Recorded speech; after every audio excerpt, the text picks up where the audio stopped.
Okay. How's it going, Phil? Going great. Thanks for having me, Chuck.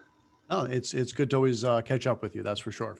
Absolutely. So I wanted to say I really enjoyed goRIA last week. I thought it was so informative. The guests were awesome. What a super mix you had. And I thought it would be a tremendous benefit to our team to really learn about you, uh, the organization, both Sovereign and Raymond James, and also the company you keep in. I just thought today we would go over some of the highlights of the event. What were some of the biggest takeaways, and really just take it from the top and sort of talk about RIA to begin with. So, I guess the first question is, what did you think of the conference, and how did everybody feel? What was the response? I tell you, the response was really phenomenal. Just to kind of frame this a bit, this was going to be just sort of a local kind of Northeast conference, and we kept getting really top notch sort of C-suite level people that were interested to be on the panel. The CIO of Risk Allies and a number of other C-suite folks, and we had 15 people on three different panels, two different keynotes, and it really just took on a life of its own. Right, it became a national conference within a matter of a couple of weeks from what was going to be just sort of a regional thing. And I really think that speaks to the fact there's so much interest out there in the RIA space, and people were just dialing in, and we had people, advisors, literally coast to coast, and the feedback we got afterwards was really overwhelming. So we're definitely going to do it again. I'm actually talking to some other media outlets to start doing perhaps sort of a monthly, either a podcast or sort of a deep dive into some of those topics that had the most interest. So I'll keep you posted on that as well.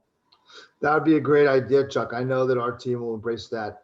We're constantly trying to learn, and as a virtual team, it's always great to have events with our partners where we can learn more and really get some flavor and just let the whole culture marinate as we make calls.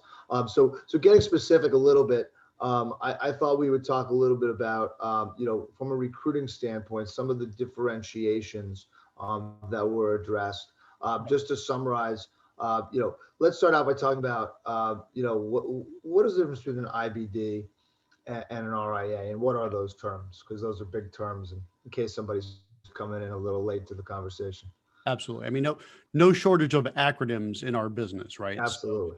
and that was really probably one of the biggest questions that came up, especially in the first panel. So we had three different panels, and the first panel is, what to think about before going RIA or joining an RIA.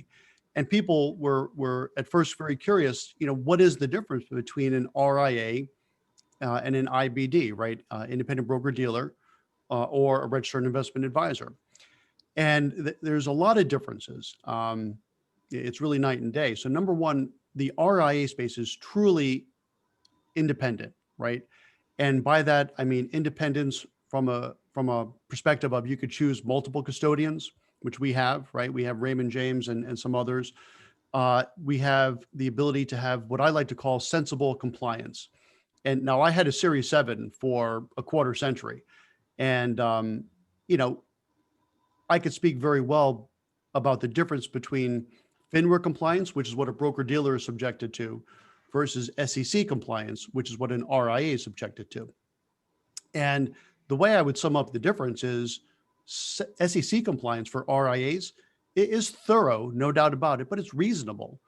Whereas, at least in my opinion, having had a 7 and a 24 for a quarter century, some of the FINRA compliance that a broker dealer has to impose upon its registered reps, I was like, where is this coming from? Right? It just makes no sense.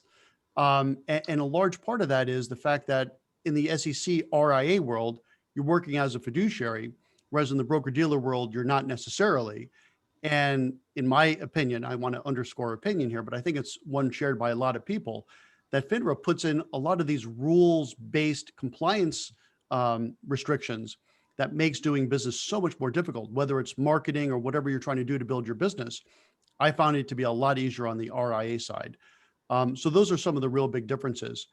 And It's if you like, interesting because I know you were on the ICD side as an independent contract in the independent yes, contractor division for 20 something years with yeah, Raymond James, and you made the switch.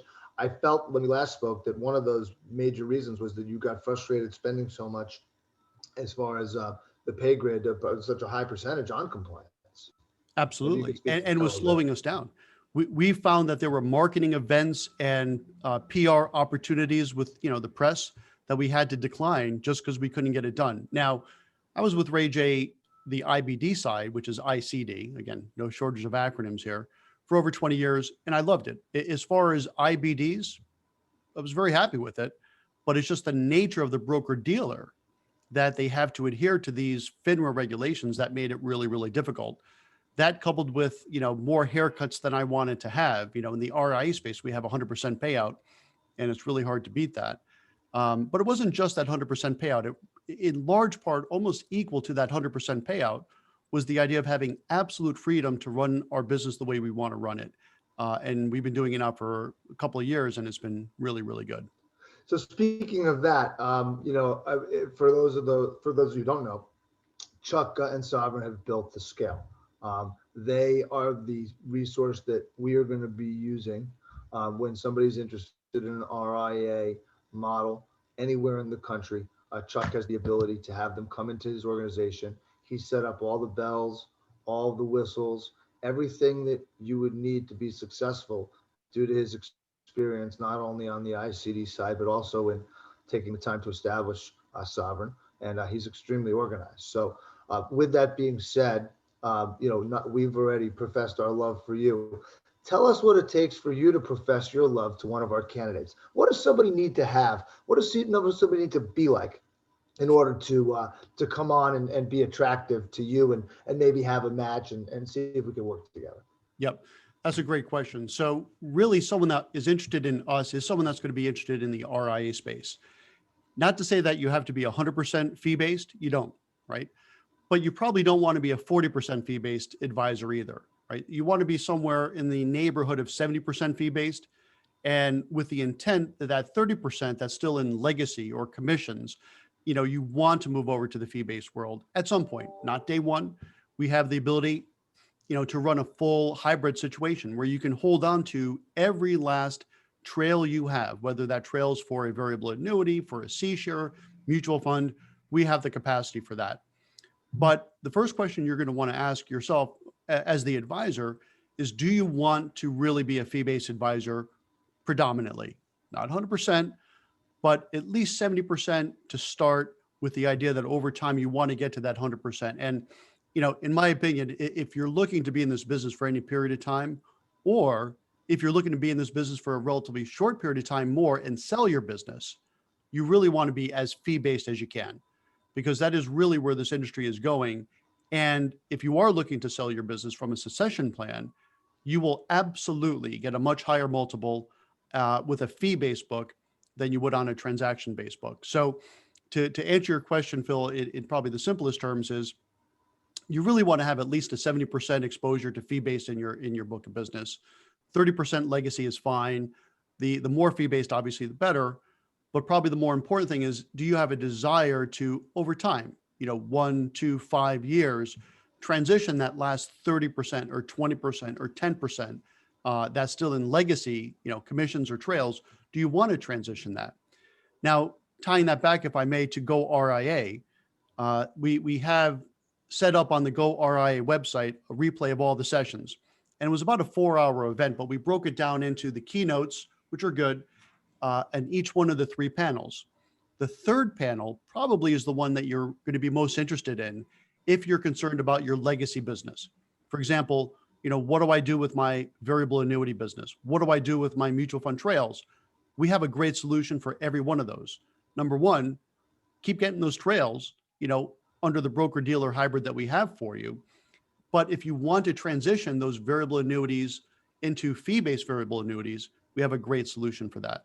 If you want to transition those C-share mutual funds into a fee-based mutual fund platform, we can help you with that. So we can help you with that transition. We don't force it, but it would not make sense unless you're already about 70% fee-based, with the idea that you want to convert the rest of that fee-based into, the rest of your legacy business into fee-based.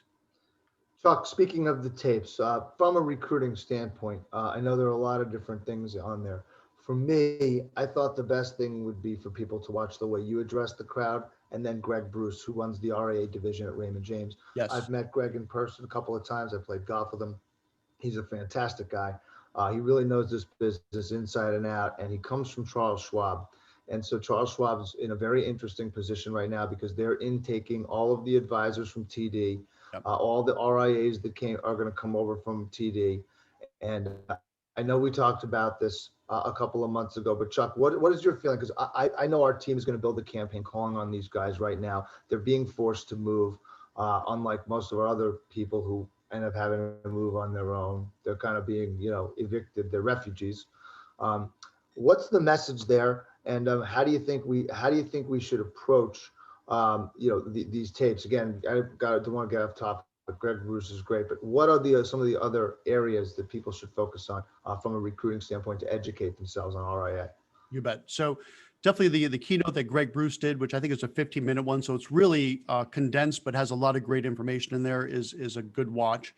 Of the three panels, I would say probably from a recruiting perspective, the first one and the third one would be the best ones to focus on. Definitely watch all three if you look to, but the middle one, which is on technology, is probably for someone who's already down the recruitment path already, right? And we Okay. can certainly give them a lot of information. But if you're looking for the segments to watch to get someone on the recruitment path, the first one and the third one, and I'll explain those. The first one, the title of that is What to Consider Before Going RIA or Joining an RIA. Obviously, that's a great way to start, the recruitment pathway. The third one talks about, we call it fee-based everything, right? Fee-based insurance, fee-based annuities, fee-based collar strategies, fee-based anything, with the whole idea that you don't need a 7 to run your business. You can hold on to it with us. We have a hybrid option, but there's so many better options out there for you and clients as the advisor that you could choose from. One thing I'd like to just say, if we have just a few more minutes, the whole idea of the structural difference between the broker dealer and the RIA, if we have some time for that. Oh yeah, absolutely. I was going to say, since we have everybody captive here, we haven't been on for too long, and we have you, Chuck. I thought, we would let you run and really talk about the differences, because our people are going to be not only calling RIAs and talking about Raymond James and Sovereign as an alternative choice as a service place, but also we call on broker dealers, guys who are getting 30 or 40% of the grid. And for our group to understand what it means to have the opportunity to talk to you, Yeah, when our guys understand the gravity of that, I think it's going to go really far when they're talking to people who are on the other line. So yeah. maybe you could take us through that, because you're very enthusiastic about it. And I agree with you. I think it's amazing to be able to earn so much more money getting similar or better support, doing virtually the same thing, except you own your business. Absolutely. So the one thing I found interesting hosting this Go RIA Summit is the fact that there are a lot of advisors out there that still don't really understand the structural difference between the broker dealer system and the RIA system, right? So here's how I would explain that. And so I'm Italian, so I'm going to use my hands a little bit, okay? So the whole idea with broker dealer versus RIA, it's a matter of who's supervising you, right? So let's talk about the broker dealer side, right? So the broker dealer side, you have FINRA that's overseeing the broker dealer. Then you have the broker dealer that's overseeing the registered rep, right? So let's use some examples. So that would be FINRA overseeing Merrill Lynch or, UBS, or fill in the blank. And then Merrill Lynch or UBS or, Morgan Stanley, they're overseeing the registered rep. That's the broker dealer system. Now on the RIA side, the difference is you have the SEC overseeing the RIA, the Registered Investment Advisory Firm. Then the RIA is overseeing the IAR, right, which is the Investment Advisor Representative. So on the broker dealer side, you have FINRA, broker dealer firm, registered rep is the person. On the RIA side, you have the SEC overseeing the RIA, which is the firm, and that firm is overseeing the IAR, which is the person, the advisor. Okay. So that's how that structure works. And what's interesting is in the RIA space, let's say, for example, and the whole idea of size has come up. Hold on, let me just close that screen. The whole idea of size has come up. And with that, what's interesting is no one really in their right mind would ever start a broker dealer. It would be impossible to do, really. But, even if you have 100 million, a couple 100 million AUM, you could start an RIA or you could tuck in. And those are really some of the options that one can look at. Now, with us, we offer a tuck-in solution. So let's say, for example, someone is not ready or willing to start up their own RIA. Well, then their option would be to tuck in, perhaps with us. What we offer to those people is the ability to have full independence, full ownership of their book, the ability to brand as sovereign or brand as themselves, but then also give them the opportunity as they grow.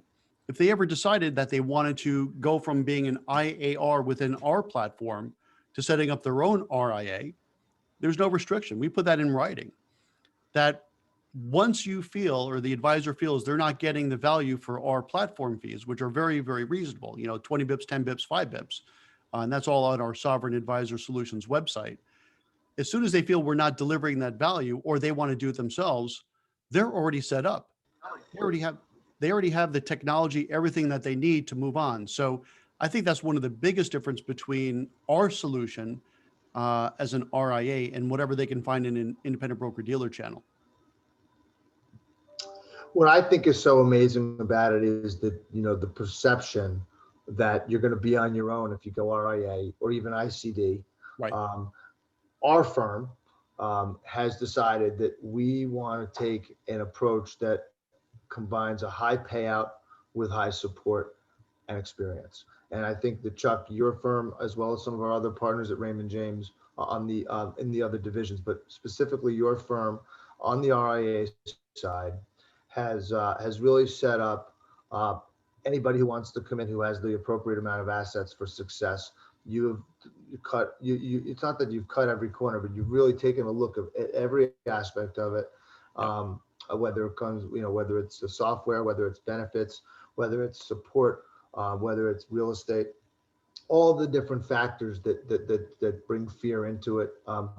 Obviously, the tech demo with Raymond James's technology and platform, the chassis that you've built your platform on top of is second to none, and everybody would experience that on a larger scale.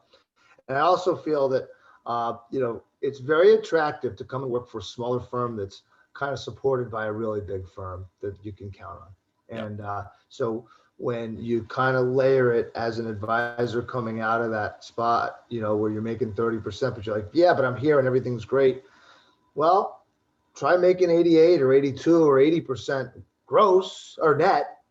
After working with you, Chuck, and see if you're missing anything. I would think you're going to get more. You're set up for the 21st century. Those are the firms, they're set up for the 19th century, and they're trying to replace their advisor with robots. So if we can just get them to give us an ear and get them to give you an ear afterwards, we're all going to be very successful. And I want to thank you for taking the time today, not only to go over the conference last week, but also to give us some additional education, because we need it. We need it to help you. So, and I want to thank everybody for tuning in. If you see this, tell me that you see this, and I'll send you a pack of Chips Ahoy cookies in the mail. See you later. Thank you so much. All right, Phil. Thanks again. We'll talk to you soon. Okay. Yeah. Right, take care. Bye.